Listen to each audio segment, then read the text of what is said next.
से स्क्रैच ही रहे हैं।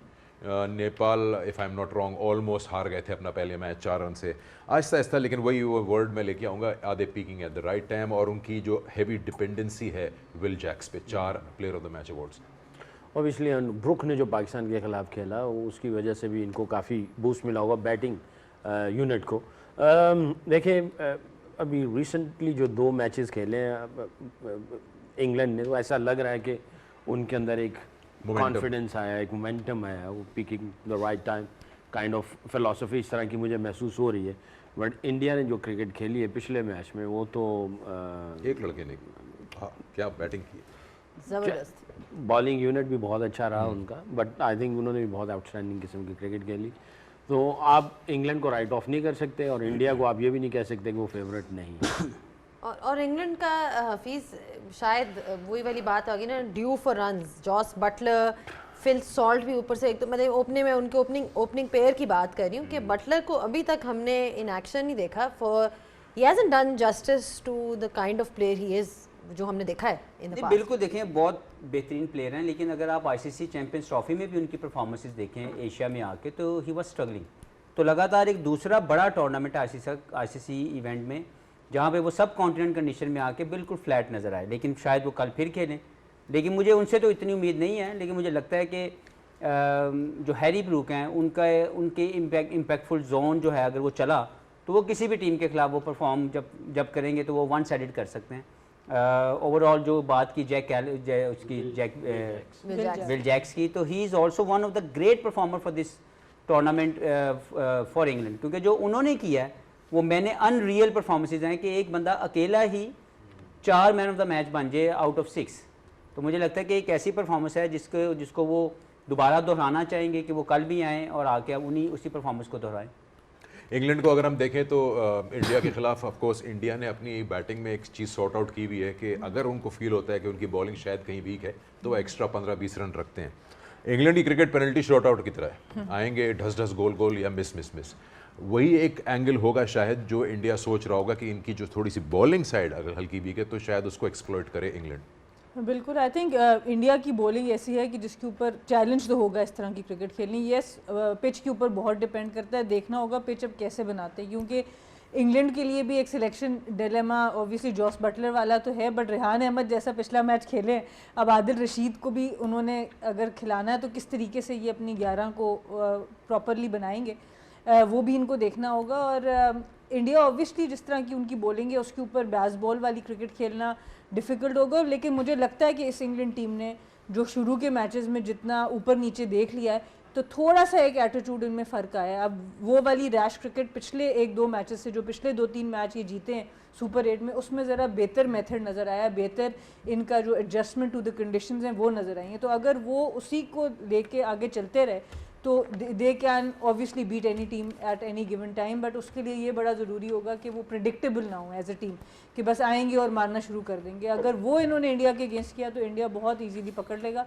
बट अगर दिमाग से बेहतर स्ट्रैटेजी से खेले तो फिर एक अच्छा मैच ज़रूर हो सकता है। आई थिंक लास्ट 2 मैच अच्छी स्ट्रैटेजी से खेले, अच्छी स्ट्रैटेजी, बैस बॉल से थोड़ा सा निकलें और अच्छी क्रिकेट खेलें, proper intelligent cricket.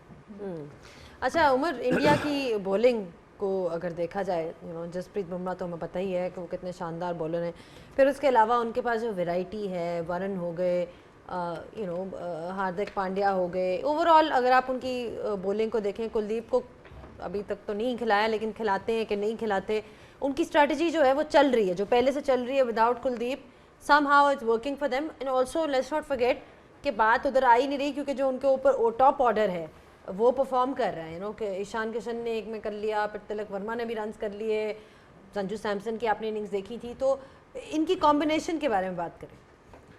I think India की अगर आप देखें बॉलिंग में स्टिल उनकी वीक लिंक है। आप अगर आप देखें तो उनके अब कंडीशन पे डिपेंड करे कि वहाँ पे कंडीशन कल के मैच में कंडीशन कहता है वो कुलदीप को खिलाते या नहीं कहते, लेकिन अभी के अगर इस बॉलिंग लाइन में आप देखें तो एक बॉलर है जो विकेट टेकिंग ऑप्शन है, जो जिसका रोल है कि वो आपको ब्रेक थ्रू दिला है किसी भी फेज़ में, वो है बुमराह, और नो डाउट वो अच्छी बॉलिंग कर रहा है। उनका जो दूसरा बॉलर है चक्रवर्ती, वो उस तरह की परफॉर्म नहीं कर रहा। आई थिंक थोड़े से उनको जो एडवांटेज है उनकी बॉलिंग को, just because of the bowling batting, उनकी बैटिंग में इतना कॉन्फिडेंस है कि वो डजेंट मैटर कि वो बैट फर्स्ट करते हैं या सेकंड करते हैं, वो सारा प्रेशर अपने बैटिंग पे डालते हैं।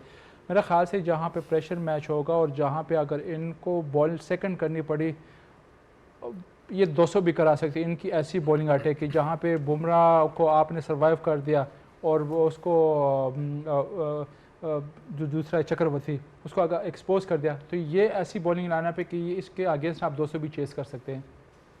बिल्कुल, हमने जो क्वालिफिकेशन देखी इंडिया की सेमीफाइनल के लिए, I think it was one man, Sanju Samson versus West Indies, but obviously India चाहेगा कि बाकी लोग भी जो हैं वो अपना हैंड पुट अप करें। बट क्या शानदार परफॉर्मेंस थी Hafeez on signing off note, complete batting performance, and I think उन्होंने सारे बॉक्सेस टिक कर दिए, जितने भी चैलेंजेस वेस्ट इंडीज़ ने उनके सामने डाले, I think he took them on.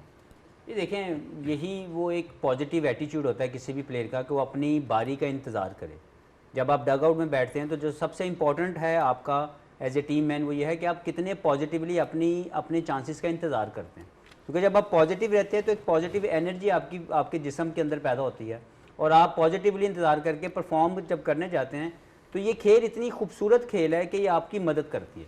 मुझे लगता है कि संजू की वो सारी मेहनत जो उन्होंने बताया खुद पिछले 10 साल की, प्लस उनके पॉजिटिव एटीट्यूड और जो एटमॉस्फेयर को उन्होंने मैनेज किया, क्योंकि वो एक स्टेक था कि अगर ये ना कर पाते तो शायद ये मुश्किल हो जाती, क्योंकि जो मेन प्लेयर्स थे जिन्होंने इससे पहले परफॉर्म किया हुआ था, ईशान किशन की बात कर लें या सूर्या की, तो वो आउट हो चुके हुए थे। तो मुझे लगता है कि कल के मैच में मुझे इंडिया फेवरेट के तौर पे तो जाएगा, लेकिन देखना ये है कि क्या इन्हीं परफॉर्मर्स के अलावा कोई नया परफॉर्मर, जैसे तिलक वर्मा अभी तक मैच विनिंग नॉक नहीं खेल सके, परफॉर्म उन्होंने किया पिछले मैच में, लेकिन मैच विनिंग नहीं है। संजू कर चुके हैं, ईशान कर चुके हुए हैं, सूर्या कर चुके हुए हैं। तो अब देखना यह है कि क्या कोई नया प्लेयर उनमें से हाथ खड़ा करता है, जैसे अभिषेक है, वो अभी तक इस टूर्नामेंट में आउट ऑफ फॉर्म लगे हैं, लेकिन देखना यही होगा कि कल के मैच को लेके कोई एक नया हाथ खड़ा होता है जो इस टीम को फाइनल में लेके जाए। आई थिंक वही वाली इनकी बात है कि आप पॉजिटिव रहेंगे, सेल्फ बिलीफ होगा, यकीन रखेंगे अपने टैलेंट पे, तो पाकिस्तान बांग्लादेश को हरा देगा तीनों मैचेस में, है ना? ठीक है, चलें, okay, thank you very much आप सबका, brilliant note, and we will meet one more time कल, और उस पर हमें दोनों फाइनलिस्ट पता चल जाएंगे। लेकिन आज बहुत ज़बरदस्त मुकाबला मेंटली टैक्टिकली न्यूजीलैंड का दिखा, जिन्होंने आउट प्ले कर दिया सबसे स्ट्रॉन्गेस्ट साइड को इस वर्ल्ड कप में। कुछ झलकियाँ आपको दिखाते हैं उस मैच की, और इन्जॉय कीजिए, और कल हमें ज्वाइन कीजिएगा शाम 5 बजे on the same show game. जैसे वाटर ब्रेक की बात करें, वहाँ से बाहर से मैसेज आया या खुद इन्होंने अपने ऊपर ये रोल लिया, इसमें एक बहुत बड़ी अंडरस्टैंडिंग की भी बात है। और इम्पॉर्टेंट ये चीज़ है कि फिर आपके ना सिर्फ आप गेम अवेयरनेस आपके पास हो, बट उसको बैक करने के लिए स्किल सेट भी आपके पास हो और वो माइंड सेट भी आपके पास हो। ये तीनों चीज़ें आपको चाहिए। आपको गेम अवेयरनेस है पर आपके पास स्किल सेट नहीं है। आपको पता है इस वक्त यॉर्कर कराना है और मैं कुछ नहीं कर सकता, बट आप यॉर्कर नेल नहीं कर सकते, उसका फायदा नहीं, एग्जीक्यूशन। तो ये तीनों चीज़ें आपके साथ इकट्ठी होने की बात है। और वेस्ट इंडीज़ को दूसरी तरफ देखें तो बात माइंडसेट की आई कि वहाँ पर प्रेशर हैंडलिंग, बहुत ईजी कैचेस, एक बट अक्षर और वरुण चक्रवर्ती ने जिस तरह बॉलिंग की, आई थिंक जो एक्सपेक्टेड था शायद इंडिया को कि 190 बनेंगे ही, they did reasonably well. Chakravarthy 1 wicket 40 और बगैर किसी विकेट के अक्षर पटेल 35 रन।